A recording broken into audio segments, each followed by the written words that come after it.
ഹക്കോസ് cartoon അക്കാഡമിയുടെ പുതിയൊരു വീഡിയോയിലേക്ക് എല്ലാ മാന്യപ്രേക്ഷകരെയും സ്നേഹപൂർവ്വം സ്വാഗതം ചെയ്യുന്നു. ഇത് രാമായണ മാസമാണ്.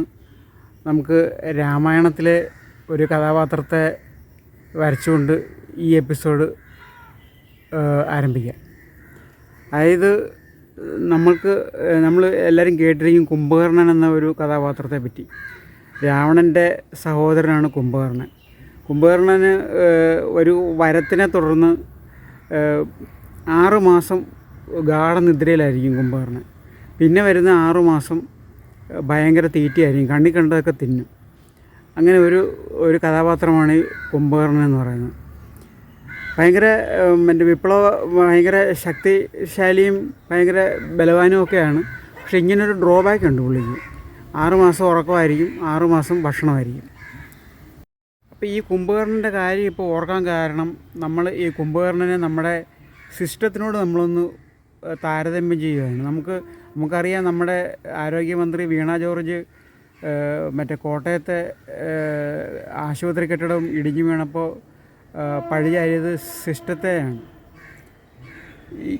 ഈ സിസ്റ്റം ഈ ആരോഗ്യരംഗത്ത് മാത്രമല്ല, സകല മേഖലകളിലും സിസ്റ്റം പണ്ടേ തകരാറിലാണ്. നമ്മുടെ സിസ്റ്റം പണ്ടേ തകരാറിലാണ്. പക്ഷേ ഈ LDF വന്നേ പിന്നെ, അല്ലെങ്കിൽ പിണറായി വിജയൻ വന്നേ പിന്നെ സിസ്റ്റം അമ്പയെ തകർന്ന മട്ടിലാണ്. നമുക്ക് അറിയാം, ഇപ്പം കൊല്ലത്ത് തേവലക്കര സ്കൂളിലെ ആ ഒരു കുട്ടി മരിക്കാനിടയാക്കിയത് സിസ്റ്റത്തിൻ്റെ തകരാറാണ്. ഇപ്പോൾ ഈ നമ്മുടെ കീമിൻ്റെ മാർഗ്ലിഷിൻ്റെ വിവാദം, അത് ഒരു സിസ്റ്റത്തിൻ്റെ തകരാറാണ്.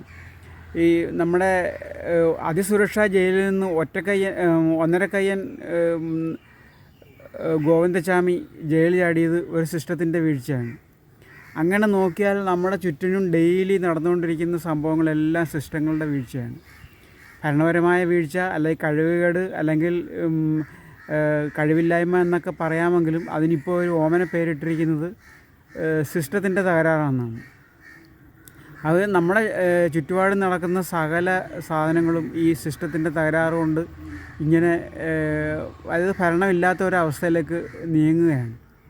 അപ്പോൾ ഈ അവസ്ഥയിൽ നമുക്ക് നമ്മുടെ സിസ്റ്റത്തിനെയും നമ്മുടെ ഈ രാമായണത്തിലെ കുംഭകർണനുമായിട്ട് ബന്ധപ്പെടുത്തിയ ഒരു കാർട്ടൂണാണ് ഇന്ന് വരയ്ക്കുന്നത്. എല്ലാ മാന്യ പ്രേക്ഷകർക്കും ഈ എപ്പിസോഡിലേക്ക് സ്നേഹപൂർവമായ സ്വാഗതം.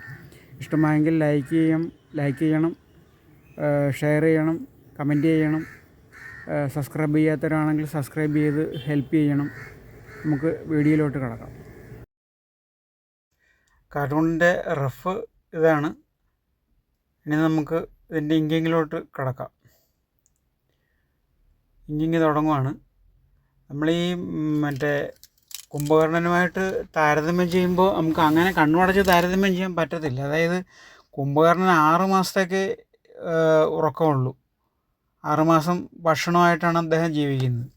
പക്ഷേ നമ്മുടെ സിസ്റ്റം എന്ന് പറയുന്നത് ഫുൾ ടൈം ഉറക്കമാണ്, 365 ദിവസം ഉറക്കമാണ്.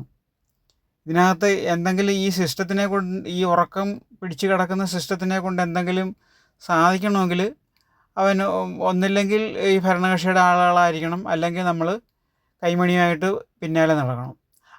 ഈ കൈമണി കണ്ടാൽ ഈ കുംഭകർണൻ ഉണരും, ഈ സിസ്റ്റർ കുംഭകർണൻ ഉണരും.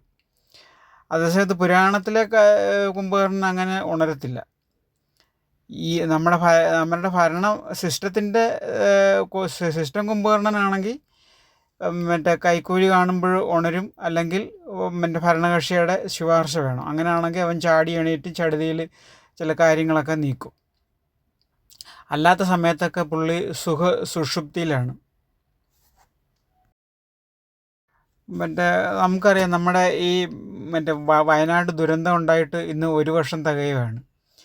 പക്ഷേ ഈ കോടിക്കണക്കിന് രൂപയാണ് ഈ പല രീതികളിൽ ഈ ദുരിതാശ്വാസ നിധിക്ക് വേണ്ടിയിട്ട് കിട്ടിയത്. പക്ഷേ ഈ 1 വർഷം തികയുന്ന വേളയിലും അവരെ ആരും പുനരധിവസിപ്പിച്ചിട്ടില്ല. അതുതന്നെയല്ല, അവർക്ക് കൊടുക്കാമെന്ന് പറഞ്ഞാൽ മാസ വാടക പോലും പലപ്പോഴും പെൻഡിങ് ആണെന്നാണ് അവരുടെ ഈ ദുരിതബാധിതർ പറയുന്നത്. അവർക്ക് വേണ്ടിയിട്ട് വാഗ്ദാനം ചെയ്ത ഒരു കാര്യങ്ങളും നടക്കുന്നില്ല. 1 വർഷമായിട്ടും ഇപ്പോഴും ഈ യഥാർത്ഥ മറ്റേ ദുരിതബാധിതരുടെ ലിസ്റ്റ് പോലും ആയിട്ടില്ല. അതിങ്ങനെ ഡാം ഡൂം അടിച്ച് നിൽക്കുന്നേ ഉള്ളൂ. ഏത് ലിസ്റ്റിലും പാർട്ടിക്കാർക്കായിരിക്കുമല്ലോ പ്രധാന മുൻഗണന. അങ്ങനെ അവർക്ക് മറ്റേ ഒരു ദുരന്തവും ഉണ്ടാകാത്തവർക്ക് പൈസ കിട്ടിയിട്ടുണ്ട്, യഥാർത്ഥ ദുരന്ത ബാധിതർക്ക് പൈസ കിട്ടിയിട്ടില്ല. അങ്ങനെയാണ് ഈ കാര്യങ്ങൾ പോകുന്നത്. അപ്പം അങ്ങനെയാണ് നമ്മുടെ ഈ ഇവിടുത്തെ കുംഭകർണൻ്റെ കാര്യം ഇതാണ്. ഇവിടുത്തെ കുംഭകർണൻ മറ്റേ സ്വന്തം പാർട്ടിക്കാരെ കാണുമ്പോഴും അല്ലെങ്കിൽ കൈക്കൂലി കാണുമ്പോഴും ഒക്കെ കണ്ണു തുറന്ന് എണീക്കും, അവർക്ക് വേണ്ട സഹായങ്ങൾ ചെയ്തു കൊടുക്കും, പിന്നെയും സുഖസുഷുപ്തിയിലാകും. സർക്കാർ കാര്യങ്ങൾ മുറ പോലെ നടക്കുമെന്ന് പറഞ്ഞ കണക്ക് സർക്കാരിനെ സംബന്ധിക്കുന്ന പൊതുവായ കാര്യങ്ങളെല്ലാം കുംഭകർണൻ ഉറക്കമായിരിക്കും. ഇപ്പം നമുക്കറിയാം, നമ്മുടെ റോഡുകളിലെ ശോച്യാവസ്ഥ നമുക്കറിയാം. അവിടെ എല്ലാം ഈ മറ്റേ ഡിപ്പാർട്ട്മെൻറ്റ് കുംഭകർണൻ കൂർക്കം വലിച്ച ഉറക്കമാണ്.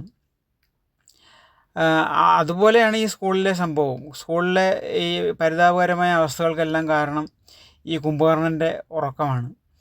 ഈ ഉറക്കത്തിന് വിഘ്നം വരുന്നത് ഈ സ്വന്തം പാർട്ടിക്കാരോ അല്ലെങ്കിൽ കൈക്കൂലി കൊടുത്ത ആളുകളോ വരുമ്പോൾ മാത്രമാണ്.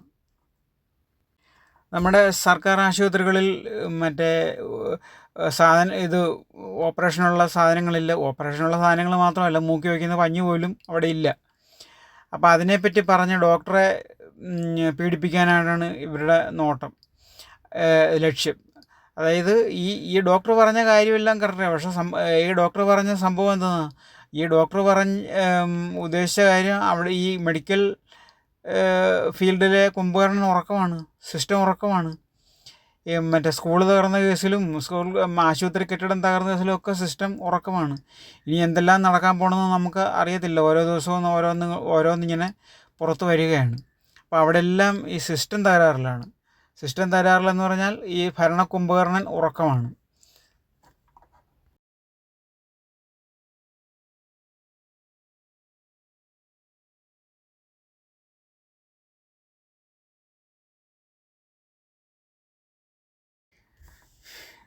ഈ കുംഭകർണ സേവയ്ക്കെതിരെ ഏറ്റവും കൂടുതൽ ഉദ്യോഗസ്ഥന്മാരെ ഉത്ബോധിപ്പിച്ച ഒരു മുഖ്യമന്ത്രി എന്ന് പറയുന്നത് പിണറായി വിജയനായിരിക്കും. പിണറായി വിജയൻ അധികാരത്തിൽ വന്ന അന്ന് തൊട്ട് ഉദ്യോഗസ്ഥന്മാരെ ഈ മറ്റേ കുംഭകർണനെതിരായിട്ട് മുന്നറിയിപ്പ് കൊടുത്തുകൊണ്ടിരിക്കുക. മറ്റേ ഓരോ ഫയലുകളിൽ ഓരോ ജീവിതമാണ്. മറ്റേ അഴിമതി കാണിക്കുന്നവരെ സർക്കാരിൻ്റെ വലിയ കെട്ടിടത്തിലാക്കും. പക്ഷേ സത്യം പറഞ്ഞാൽ ഇപ്പോൾ ഈ കെട്ടിടത്തിലായവർ പോലും പുഷ്പം പോലെ പുറത്ത് ചാടി നടക്കുന്ന അവസ്ഥയാണ് നമ്മൾ കാണുന്നത്. അപ്പം ഈ കുംഭകർണനെയും സിസ്റ്റവുമായിട്ട് ബന്ധിപ്പിച്ചിട്ടുള്ള ഈ കാർട്ടൂൺ എല്ലാവർക്കും ഇഷ്ടമായെന്ന് കരുതുന്നു. എല്ലാവരും സഹകരിക്കുമെന്ന് കരുതുന്നു.